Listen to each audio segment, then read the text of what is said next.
Upon every close scrutiny of the alleged references to Muhammad in the Bible as a prophet, they absolutely have no relation to the prophet of Muhammad, nor prophesy his coming. Muhammad is not mentioned in the Old Testament. Muhammad is not mentioned anywhere from Genesis to Revelation. Muhammad is God's true messenger. That's a joke.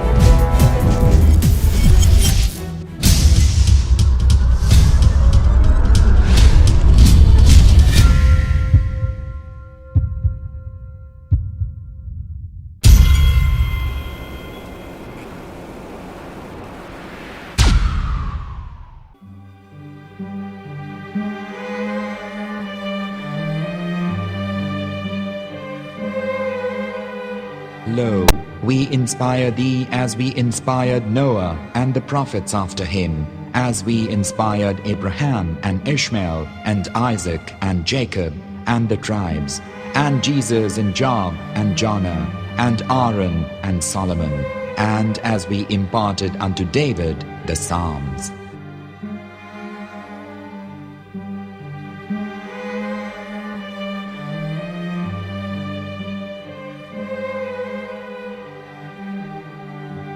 The verse we've just heard is from chapter 4 of the Quran.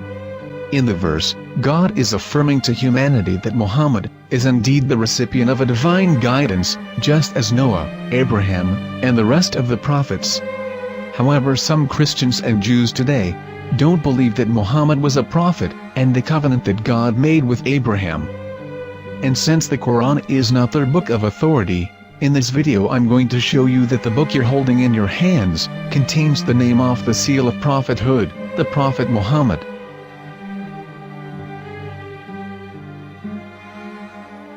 As known, the Old Testament was preserved in the Hebrew language. In the 5th chapter of the Shir HaShirim, which is one of the 5 Megillat or sacred scrolls that are part of the Hebrew Bible, or for short the Song of Solomon, as Christians know it today. That chapter is discussing someone. Jews will say it is discussing Solomon, while Christians will say it is discussing Jesus. Considering this is the Songs of Solomon, it would seem logical that it is discussing Solomon. The verses, describing this mystery man, have the narrator's speech conjugated in the feminine, meaning it is a woman who is describing this man. So it is possible that it is one of Solomon's wives discussing her husband Solomon. However, Christians assert that Jesus is being discussed, and that the chapter is describing a man who was not yet alive at that point. A prophecy.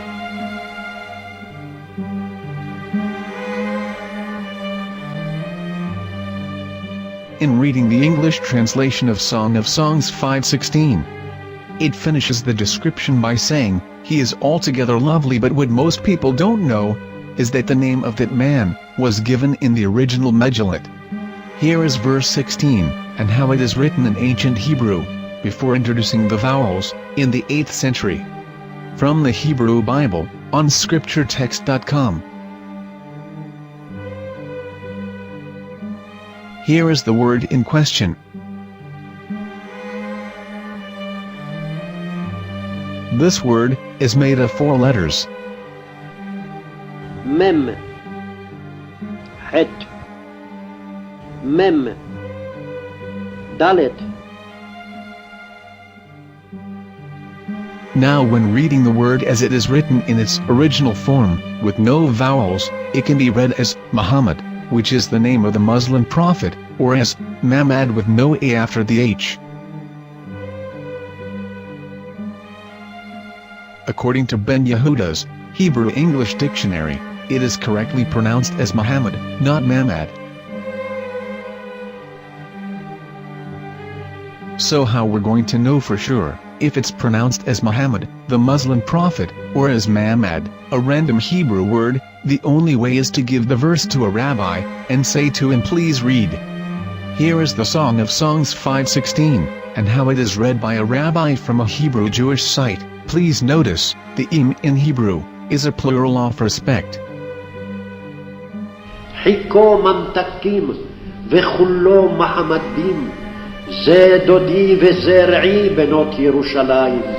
חיכו ממתקים וכולו מחמד מחמד מחמד מחמד מחמד מחמדים, זה דודי וזה רעי בנות ירושלים.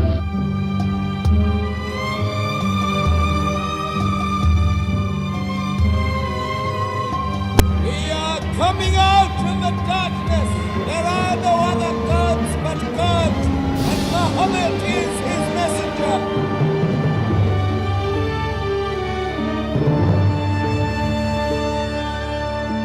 Let the world hear.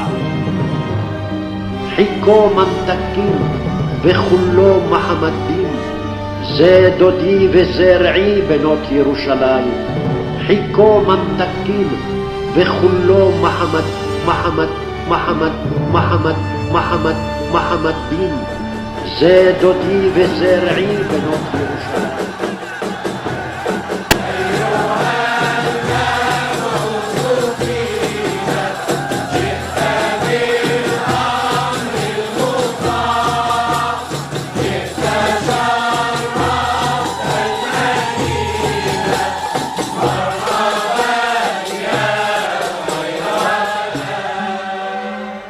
Here is the famous SDL translation tool, which includes a professional human translation as well as an online translation.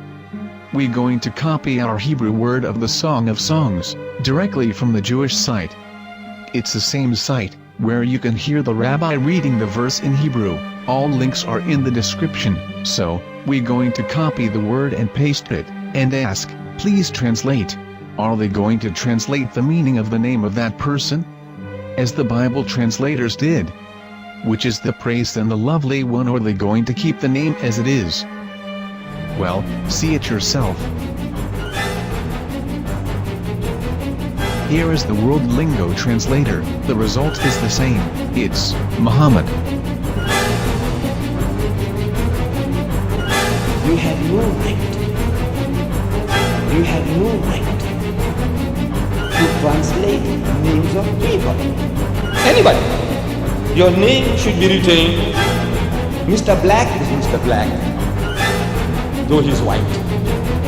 You have no right to translate names of people. But they have been doing that. Muhammad ibn, they translated as altogether lovely. But the word Muhammad is there in the Hebrew language. The word Muhammad is there in the Hebrew language.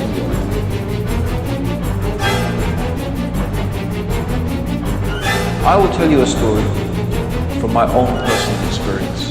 Years ago, I used to spend every Sunday afternoon in a place called Speaker's Corner. And in my years down there, I got to know a Jewish rabbi. He was a very nice man. He used to listen to me, and he was always very polite and talked about Islam in a very nice way. And one day during one of our conversations after some years, I thought that it was about time I should invite him to Islam. So I said to him, you know, my friend, we have been talking now for many years, and even you have admitted to me that Muhammad is a prophet. So why then do you not embrace Islam? He said to me, we Jews, we never change our religion. I said, but half of the rabbis of Medina became Muslim. He said, that is true, but still, we Jews never change our religion. I thought, what can I say to him? He looked at me and said, listen to me, my friend. God sent to us a prophet Moses, and we didn't even listen to him. Do you think we're going to listen to another prophet after him? From another tribe? From another people? When he said that, I had nothing left to say. He knew that Muhammad was a prophet. In fact, another rabbi also came up to me and he said to me, we know Muhammad is a prophet, and he quoted to me a passage from the Bible